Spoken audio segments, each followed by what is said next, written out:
I'm gon' ride, we gon' ride, who gon' slide, we gon' slide, they my guys, they my slimes. Clip up the ride out. I'm gon' ride, we gon' ride, who gon' slide, we gon' slide, they my guys, they my slimes. All out when we ride out. The next topic we're going to discuss on Boxing Bros is Guillermo Rigondeaux. And if I pronounce his name wrong, then I apologize. It's not my intent. Huh? You said it right. You said his name right. Yeah, verse Casamayor. And so it was a split decision, and Casamayor got the decision. To a lot of people, they're going to say that Rigondeaux was running. Some people are going to say Rigondeaux was boxing. So that brings us to a great topic that we always discuss, boxing versus running. And of course, even in the WBA saga with Mikel Fox and Gabriel Maestre, they were saying there was running. So we're talking about Rigondeaux. Is what Rigondeaux did in the ring against Casamayor boxing or running? And I'm going to turn it over to you, Conspiracy. All right. So this fight, I ain't going to lie. It was low-key tough to watch. But low-key? This wasn't low-key at all, bro. I'm going to make an argument for Rigondeaux. I'm going to say he wasn't running. He was actually boxing. And here's why. Walk with me. Y'all just walk with me. So this is an example of the bull versus the matador. What's his name? Casimero. If I'm saying your name wrong, pardon me. Please forgive me. Whatever. All right. Casimero is like the bull. All right. He's trying to bring it to Rigondeaux. Right? Rigondeaux is the matador. Rigondeaux understands this kid is dangerous. Rigondeaux's like 43 years old. Rigondeaux's like, man, I'm not trying to exchange with this dude unless I have to. So my man Rigondeaux, man, he put on his Nikes, man. He was moving like the whole fight to the point where it was certain rounds. I'm like, yo, family, y'all gonna throw any punches? So I looked up the punching stats, right? Literally on average, only 7.6 punches per round was thrown. You know what I'm saying? This is outrageous. And these are little dudes, right? So now, Rigondeaux landed, he threw 221 punches and landed 44. And Casimero threw 297 and landed 47. These numbers are so, like, shameful for this division. George Joyce, and we all know George Joyce, he's not the fastest, man. He's arguably the slowest of the heavyweights. And when he fought Dubois, he at least threw 59 punches per round against Dubois. You hear that? 59 from Dubois. I mean, not Dubois, Joyce. So, but what I'm going to say is this. The reason why Rigondeaux got to do that is because your boy Casimero did not know how to cut off the ring at all. And then in the few times where they did have an exchange, Rigondeaux got the best of the exchanges. So Rigondeaux was obviously a counter fighter. When Rigondeaux was, let's say, Casimero finally caught up to him and they did their little thing, Rigondeaux was the one that was laying the clean shots. Now, it's tough because it's like, I don't even like dudes that run. However, if the other guy is not doing anything at all, right? Just because you're chasing after the guy, but you're not strategically trying to cut off the ring, I'm like, bro, do you even want to fight? So me booing, I'm booing both of them. I'm not just booing Rigondeaux. Matter of fact, I'm giving Rigondeaux a pass because I'm like, at this level, homeboy should know how to cut off the ring, which he did not. So I have to just look at who actually landed the cleanest shots, and that was Rigondeaux. I felt like Rigondeaux won, you know, although I'm not impressed by Rigondeaux's performance. But however, I'm even more disappointed in Casimero for not doing what he needed to do to cut off the ring. All right, so basically what you're saying is Rigondeaux was boxing. I'm saying that's what you're saying. He was boxing running. You know what I'm saying? Like it was like he did what he had to do to win. That's what I'm saying. I'm gonna leave it at that. Dollar bill. Um,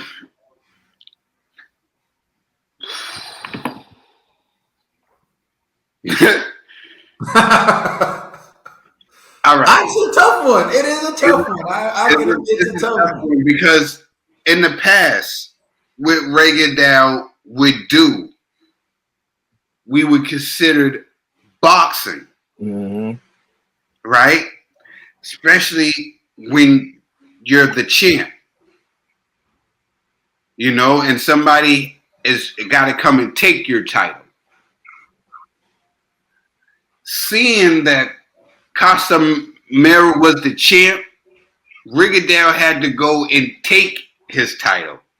That's a good point. And he didn't do it.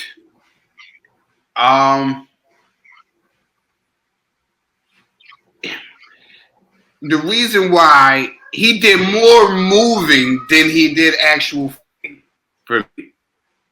And that's where it goes to running and not boxing for me. It's, I don't know. Rigondeaux, he was playing it. All right. He was doing what he was supposed to do. He was protecting himself at all times. You know what I'm saying? He was getting up out of there. He got caught and got hit with some heavy shots, and he would take off and running. You know what I'm saying? And some people just don't have it in them to stand and fight when the fire gets a little hot. They take off and run. And that's what I think Rigondeaux was doing. He's known for being a great boxer. And this, I think it was a little bit more running than boxing on this fight. And I think that's why the judges scored for the aggressor and the champion, who was already the champion, who was trying to fight. And to me, I think he landed all the shots. And seeing a lot of times that Rigondeaux got hit, and he was good when he got dropped. You know what I'm saying? He would say, "Oh, he got hit behind the head and all that." But he was getting hit. He was getting touched up. So I think that was a little bit of that. I respect Rigondeaux so much, man. But I just think in this fight, it was a little bit more running than there was of actual boxing. Because he was doing a lot more moving than he was of letting the hands go. All right, Ned the TBE. Man, unfortunately, I didn't get to see this fight at all, so I can't even judge it. Nah, I dig it, man. You in Portugal. All right, so check it out. This is one of those times where like people will say, "Oh, Caden and Trill always agree, and they always agree, and we're going to agree again." But I didn't talk to Trill about this. We didn't watch the fight. We never do, bro. We just come and we see it the same way. But I'm going to just break it down a little bit differently for y'all. I agree. He did more running than he did boxing. And if you can see, G broke down the punch stat numbers. Typically, when you see a fighter moving around as much as Rigondeaux does, right, they usually outland their opponent, right? That means that you're hitting, but you're not getting hit. That's what boxing's about. Well, here, Rigondeaux landed less punches than his opponent. That's if you go by punch stat numbers, but I watched the fight, and I did feel like Rigondeaux wasn't landing enough punches. Especially to be moving around the way he was moving around. And then he threw less punches. So he threw less punches and he landed less punches, right? And the majority of his punches were all jabs. 41 of the punches that Casimero landed were power punches, and only 28 of the punches that that Rigondeaux landed were power punches. And what you have to keep in mind is power punches usually score better than jabs do. And so for me, you can't say you're the boxer when you have such a low punching output. For starters, you have 12 rounds of boxing and you threw under 300 punches in 12 rounds of boxing. In 12 rounds of boxing, you landed under 50 punches and you want to say that you're the winner. So for me, what Rigondeaux did was clearly running because he didn't have a connect advantage over his opponent.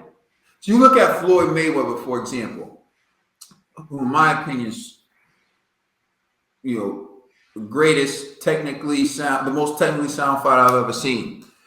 It would be Mayweather landed like 60, 70 more punches than his opponent, even if he threw less, and his opponent's connect percentage stays low, stays down, and Floyd's thrown enough punches per round. Every round he outlands his opponent. Every round he does enough. You know the classic Floyd fight.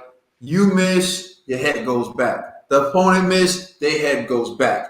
Score, score, score, score, score. Yeah, Rigondeaux was maneuvering his way out of trouble, but he wasn't scoring. See, Floyd says this all the time. You make a mistake, you have to pay.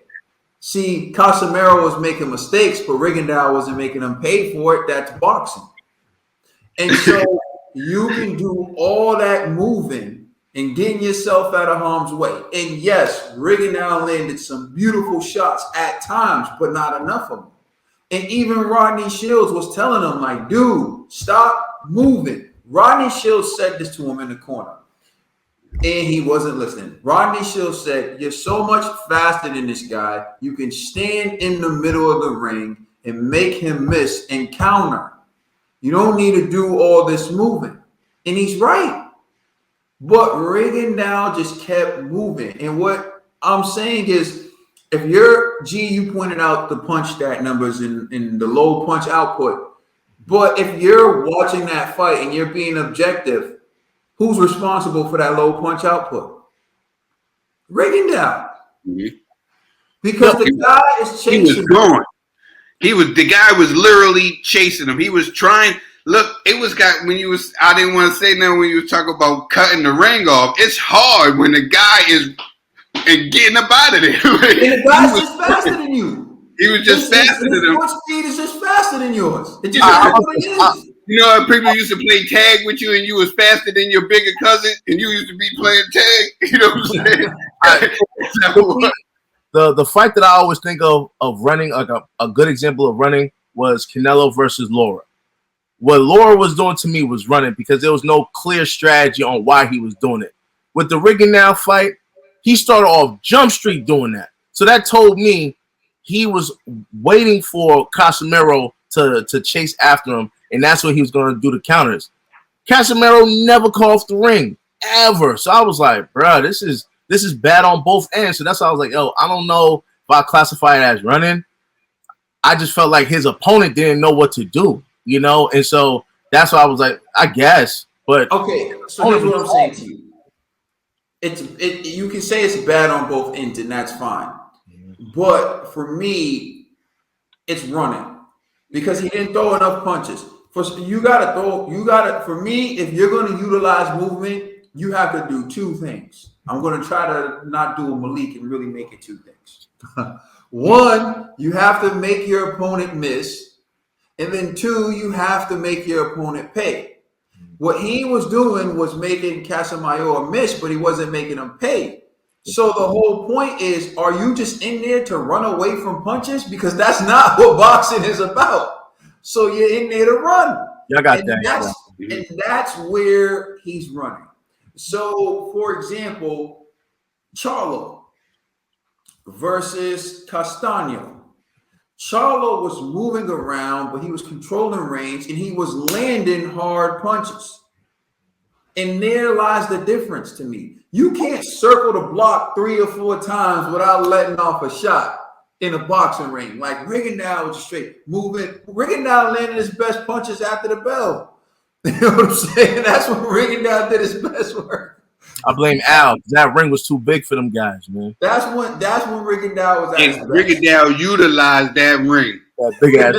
He utilized that ring. He said, "Hey, Al gave us this. I'm gonna use the whole thing." You know what I'm saying? And the thing is, like, for me, I like boxing skill, and I do feel like the sport is moving in a way where they're trying to discourage slick boxers. And I do believe that like it's becoming fights that typically used to be clear, the slick boxer won and outboxed the person is becoming more of an argument that the person ran. And I don't like